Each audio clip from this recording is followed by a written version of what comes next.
पश्चिम बंगाल में दुर्गा पूजा बड़े धूमधाम से मनाई जाती है। 3-4 महीने पहले से ही वहाँ घर घर में दुर्गा पूजा की प्रतीक्षा शुरू हो जाती है। बच्चे, बूढ़े और जवान सभी में नया जोश आ जाता है।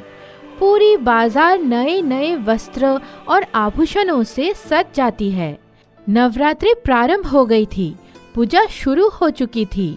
उन्हीं दिनों परी लोक में लाल परी, तुम्हें इन दिनों बहुत अधिक सतर्क रहने की आवश्यकता है। क्यों? मुझे क्यों? मैंने क्या किया है परी माँ? तुमने किया कुछ नहीं है। पृथ्वी लोक पर दुर्गा पूजा की तैयारी चल रही है। ऐसे समय में बहुत से तांत्रिक, जादूगर और नकारात्मक शक्तियाँ भी माँ दुर्गा का आशीर्वाद लेने के लिए घूमती रहती है।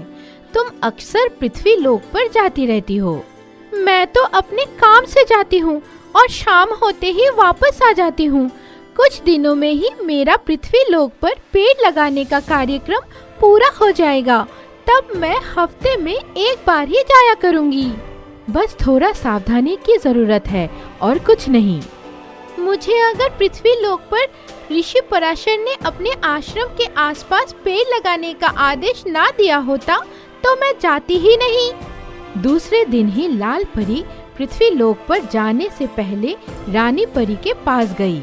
रानी परी, मैं सोच रही हूँ कुछ दिनों के लिए मैं पराशर ऋषि के आश्रम में ही ठहर जाऊँ।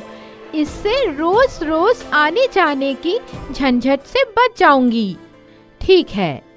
लाल परी अपने उड़न खटोले पर सवार होकर ऋषि के आश्रम में पहुंच गई और अपने काम पर लग गई। पौधे लगाकर उठी तो लाल परी, आज इतनी अनमनी सी क्यों दिख रही हो? कोई परेशानी है क्या? ऋषिवर, आज रानी परी ने कहा था कुछ दिनों तक जल्दी वापस जाने को, पर मैं देख रही हूँ अभी पौधे लगाने का कार्य बहुत अधिक बचा हुआ है। इसीलिए मैं कुछ दिनों के लिए यही आश्रम में ही रहने की आज्ञा चाहती हूँ। लाल परी, तुम्हें किसका भय है? तुम खुशी खुशी आश्रम में जब तक चाहो रह सकती हो। आजकल चारों तरफ खुशी का माहौल है। दुर्गा पूजा की तैयारियां चल रही है। जाओ, तुम भी उसका आनंद उठाओ। जाओ। ऋषिवर, मैं तो भूल ही गई थी कि मेरे सिर पर आपका हाथ है। मुझे किसी का कोई भय होना भी नहीं चाहिए। आज काम खत्म करके मैं भी पूजा पंडाल में जाऊंगी। लाल परी बड़े घरल्ले से अपना वेश बदल कर पंडाल में पहुंच गई। जब वो पहुंची तो आरती हो रही थी। वहाँ का माहौल तो वाकई ही बहुत ही मनमोहक था। मूर्तियाँ तो ऐसी सजीव थी कि लगता था कि अभी बोल पड़ेंगी। सब लोग नृत्य में लीन थे। लाल परी भी उनके साथ नृत्य में शामिल हो गई। सभी लोग नृत्य कर चुके थे। उसे पता भी नहीं चला कि लोग बड़े ध्यान से उसका नृत्य देख रहे थे। वो अकेले ही नृत्य में मग्न थी। अरे ये कौन लड़की है और कहां से आई है? इतना बढ़िया नृत्य देख, आज तक इसको कहीं नहीं देखा और ना ही इतना बढ़िया नृत्य देखा। अरे चुपचाप देखो उसे, ऐसा लग रहा है कि कोई अप्सरा है। पहले व्यक्ति ने दूसरे वाले को घूर कर देखा और इशारे से ही कुछ कहा और तभी उसने अपने झोले में से एक फूल निकालकर लाल परी के ऊपर फेंकना चाहा कि तभी, रुक जाओ तुम, ऐसा नहीं कर सकते। यह लड़की कोई साधारण लड़की नहीं है। ये परी लोक से आई हुई लाल परी है। इसकी तरफ आंख उठाकर भी मत देखना, वरना अनर्थ हो जाएगा। आवाज सुनकर अचानक लाल परी के पैर थम गए।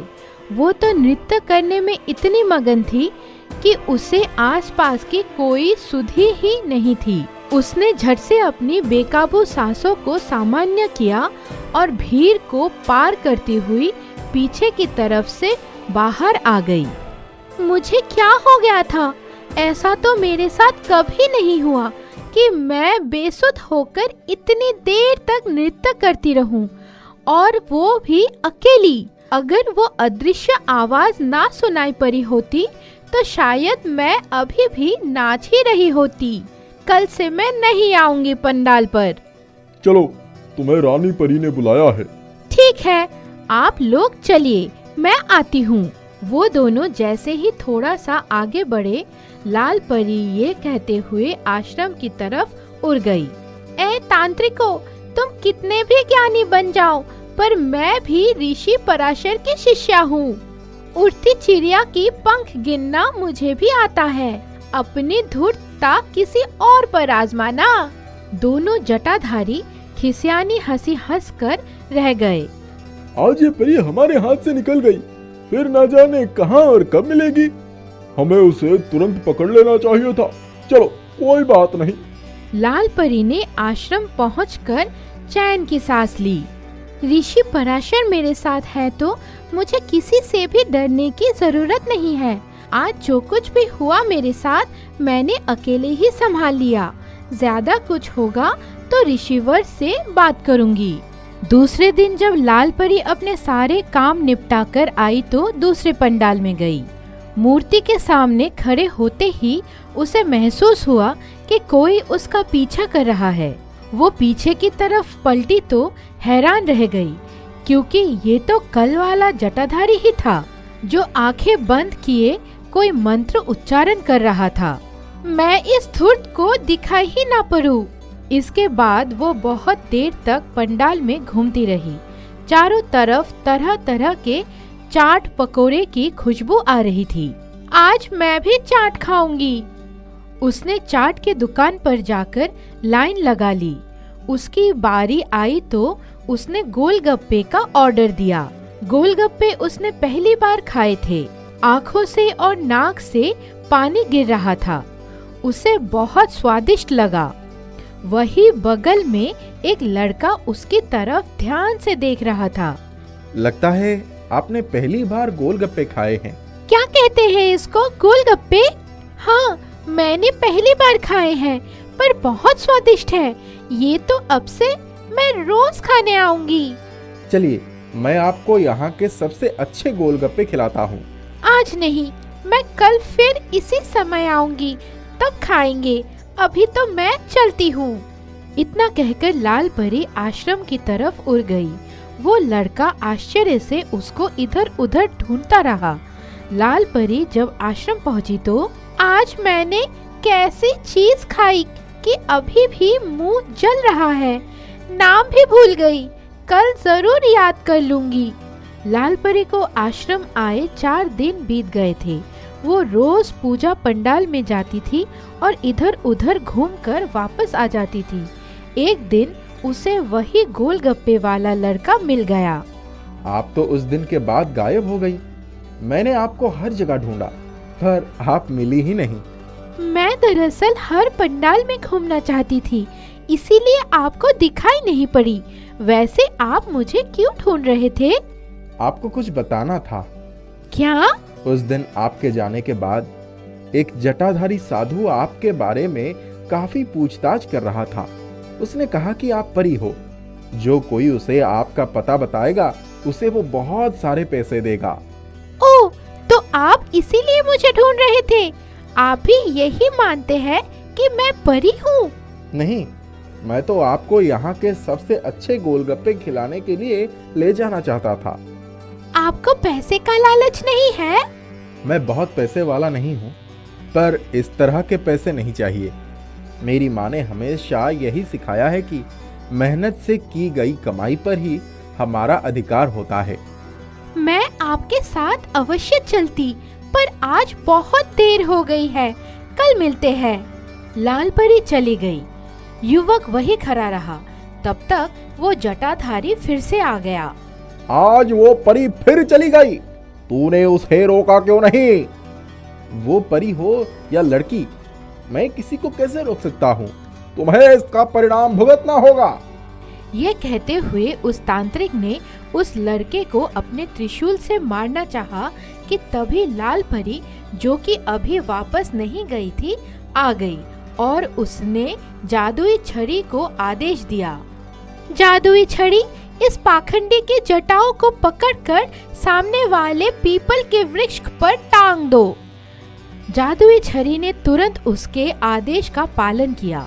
जटाधारी पीपल पर टंगा चिल्ला रहा था। लोग तमाशा देख रहे थे। लड़का भागते हुए लाल परी के पास आया। आप सचमुच की परी हैं? तभी तो आपने मेरी रक्षा की। आपका बहुत बहुत धन्यवाद। देखो, अच्छे लोगों के साथ हमेशा अच्छा ही होता है। चलो, हम आज भी गोलगप्पे खाने चलते हैं।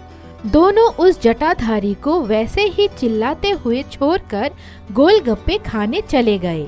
लाल परी जब परीलोक गई तो उसने सबको ये किस्सा सुनाया। तुम बहुत शरारती हो लाल परी। गई थी पूजा देखने और तांत्रिक को ही टांग कर आ गई। रानी परी वही मेरे पीछे पड़ा हुआ था। उसका दंड तो उसे मिलना ही चाहिए था। रानी परी ने मुस्कुराते हुए उसकी पीठ थपथपा दी। पंकज की एक बड़ी सी दुकान थी जिस पर धड़ल्ले समोसे बिका करते थे। एक दिन की बात है, पंकज अपनी दुकान में बैठा था। तभी उसकी दुकान पर एक गरीब लड़का आता है जिसके कपड़े फटे हुए थे और वो एक फटा हुआ नोट आगे करते हुए पंकज से कहता है, मुझे एक समोसे दे दीजिए। समोसे क्या पेड़ पे लगते हैं? दिख नहीं रहा कितनी भीड़ लगी हुई है? तुझ जैसे लोग कब से समोसे खाने लगे? आए, मेरे पास 10 का नोट है, मुझे समोसा दे दीजिए। मुझे बहुत तेज भूख लगी है। ठीक है, मैं अभी लेकर आता हूँ समोसे। रामू जमीन पर बैठ जाता है और समोसे का इंतजार करने लगता है। पंकज उसके लिए समोसा लेकर आता है तो देखता है कि 10 का नोट बिल्कुल गला हुआ है और चलने की हालत में नहीं है। वो उससे कहता है, समोसा तो इतनी जल्दी डकार गए और नोट बिल्कुल गला हुआ दे रहे हो। ये भला कहाँ चलने वाला है? अब समोसे के पैसे कैसे चुकाएगा तू? मेरे पास तो बस यही नोट था। तू क्या सोचता है ये गला हुआ नोट दिखाकर तू फ्री में समोसा खा जाएगा? नहीं, ऐसा नहीं हो सकता। तुझे अब इसका भुगतान करना पड़ेगा। रामू पंकज के होटल में काम करने लगता है। वहाँ पर वो धीरे धीरे समोसे बनाना भी सीख जाता है और कुछ समय में उसके हाथ के समोसे की बहुत तारीफ होने लगती है। ये क्या? ये रामू तो धीरे धीरे यहाँ के ग्राहकों के दिल पर राज करने लगा है। अगर इसी तरह से चलता रहा तो ये समोसे का होटल इसके नाम कब हो जाएगा पता भी नहीं चलेगा। मुझे इसको यहाँ से निकाल फेंकना होगा। अगर ये यहाँ रहेगा तो ये मेरे लिए सही नहीं रहेगा। पंकज उस पर चोरी का इल्जाम लगाकर उसे होटल से बाहर फेंक देता है। रामू का कोई ठोर ठिकाना तो नहीं था, ना ही इसलिए वो सड़क के किनारे खड़ी एक टूटी हुई कार में अक्सर जाकर सो जाया करता था। वो जब भी परेशान होता था तो वहीं पर एकांत में अपना समय व्यतीत करता था। एक दिन रामू वहीं जाकर रोना शुरू कर देता है और उसी कार में बैठ जाता है। मुझ जैसे अनाथ के लिए कहीं भी जगह नहीं है। मालिक ने मुझे गलत इल्जाम लगाकर दुकान से बाहर फेंक दिया। अब मैं कहाँ जाऊं, क्या करूं, कुछ समझ में नहीं आ रहा है। मेरी किस्मत में कहीं ठहरना है ही नहीं। रामू को रोते रोते भूख लगने लगती है। वो कार में देखता तो खाने का कुछ सामान रखा हुआ होता है। कितना भी परेशान रह लो, ये पेट है कि समझता ही नहीं। इसको तो कुछ ना कुछ चाहिए ही रहता है। रामू, अब रोना धोना छोड़, चल थोड़ा सा कुछ बना ले और खा ले। बहुत तेज भूख लगी है। रामू को समोसे बनाने तो आते ही थे। उसने कार में रखे सामान से समोसे बनाए, कुछ खा लिए, कुछ बेच दिए। इसी तरह से वो दिन बिता रहा था। एक दिन जब वो समोसे बना रहा था तभी बहुत तेज बारिश शुरू हो गई। इसे कहते हैं कंगाली में आटा गीला होना। एक तो वैसे ही मेरे पास कुछ नहीं है, जो थोड़ा बहुत है भी तो उसमें गुजारा करने की कोशिश कर रहा हूँ। वो भी भगवान तुझे मंजूर नहीं। ये कुछ समोसे बनाए थे, सोचा था बेचकर कुछ काम चलाऊंगा। अब ये समोसे भी बेकार जाएंगे। अरे ये क्या, ये बाहर कौन खड़ा है, जरा देखूं तो सही। रामू कार की खिड़की से बाहर झांक कर देखता है तो वहाँ एक बहुत ही कमजोर साधु खड़ा होता है, जिसे देखकर रामू को दया आ जाती है और वो उससे कहता है, बाबा, बारिश बहुत तेज हो रही है, भीगने से आपको ठंड लग जाएगी। ऐसे कब तक यहाँ पर खड़े रहेंगे? आप मेरी कार में आ जाइए। ये तुम्हारी कार है क्या? नहीं नहीं, मैं बस इसमें अपनी ज़िंदगी गुजर बसर कर रहा हूँ। यहीं पर मेरे सुख दुख के दिन रात बीतती है। वैसे लगता है बहुत दिनों से भूखे हो आप। हाँ बेटा, 4 दिन हो गए, कुछ खाने को नहीं मिला। मैंने कुछ अपने लिए समोसे बनाए थे, आप भी खा लीजिए। रामू साधु को 2 समोसे देकर अपने काम में लग जाता है। फिर जब वो पीछे मुड़कर देखता है तो साधु महाराज गायब हो जाते हैं। वहां पर 2 में से 1 समोसा रखा हुआ था। रामू को कुछ समझ में नहीं आता है। लगता है साधु महाराज का पेट भर गया, इसीलिए वो एक ही समोसा खाकर चले गए। एक छोड़ दिया, अच्छा है, मेरे काम आ जाएगा। रामू उस समोसे को उठाकर टूटी हुई कुर्सी पर रखता है, जो देखते ही देखते जुड़ जाती है। वो अपनी आंखों पर विश्वास नहीं करता। वो उस समोसे को जिस भी भाग पर रखता है वो सही हो जाता है। ये कैसा चमत्कार हो रहा है मेरे साथ? ये समोसे तो जादू ही लगता है। शायद ये जिस भी चीज को छू रहा है वो अपने आप ठीक हो रही है। रामू और समोसे को टूटी हुई कार के ऊपर रख देता है, जिससे वो कार एक नई कार के रूप में परिवर्तित हो जाती है और समोसे के आकार की बन जाती है। आज मेरा सपना पूरा हो गया। मेरे पास भी एक कार है। अब मैं इस कार में घूम घूम कर सबको समोसे खिलाऊंगा। रामू उस समोसे वाली कार में समोसे बनाकर बेचता है। सब लोगों को उसके समोसे बहुत पसंद आते हैं। दूर से ही लोगों को उसके समोसे की खुशबू आनी शुरू हो जाती है और सभी भागे भागे उसके समोसे खाने आते हैं। ये बात जब पंकज को पता चली तो वो आग बबूला हो गया। इसने तो मेरी दुकान से निकलने के बाद भी मेरा पीछा नहीं छोड़ा। अब मेरी दुकान पर मक्खियां भिनभिनाती रहती हैं। सभी उस 2 फुट के लड़के के समोसे की कार के पीछे पीछे भागते हैं। मुझे कुछ करना होगा। अगर यूं ही चलता रहा तो मैं सड़क पर आ जाऊंगा और मैं ऐसा होने नहीं दूंगा। जब रामू रात को अपनी समोसा कार को पार्किंग में खड़ा करके अपने घर जा रहा था, तभी पंकज चुपचाप रामू की जेब में से चाबी चुरा लेता है और समोसे वाली कार के पास जाकर खड़ा होकर कहता है, ये अजीब सी शक्ल की कार जिसने मेरा दिन रात बर्बाद कर दिया, आज तो मैं इसको ऐसी जगह छोड़कर आऊंगा कि रामू तो क्या उसके फरिश्ते भी ढूंढ न पाएंगे। पंकज जैसे ही उस कार का दरवाजा खोलने की कोशिश करता है तो उसको तेज करंट लगता है, जिससे वो दूर जाकर गिरता है। मैं इस तरह से हार नहीं मानूंगा। तुझे तो मैं गायब करके ही रहूंगा। पंकज जैसे तैसे उस कार का दरवाजा खोलकर उसमें बैठ जाता है। तभी कार जोर जोर से गोल गोल घूमती हुई आसमान में उड़ जाती है और पंकज को पटक पटक कर इधर उधर फेंकती है। पंकज को अपनी गलती का एहसास होता है तो वो कार से क्षमा मांगने लगता है। अरे रामू की कार, मुझे जाने दो। मुझसे बड़ी गलती हो गई जो मैं तुमसे पंगा लेने आया। आज के बाद मैं कभी भी इधर मुंह करके भी नहीं सोऊंगा। मुझे जाने दो। पंकज को वो जमीन पर पटक देती है और वो वहां से भाग जाती है। इधर रामू का समोसा कार से मिलने वाले पैसे से लोगों की मदद करने लग जाता है और पूरे शहर में प्रसिद्ध हो जाता है।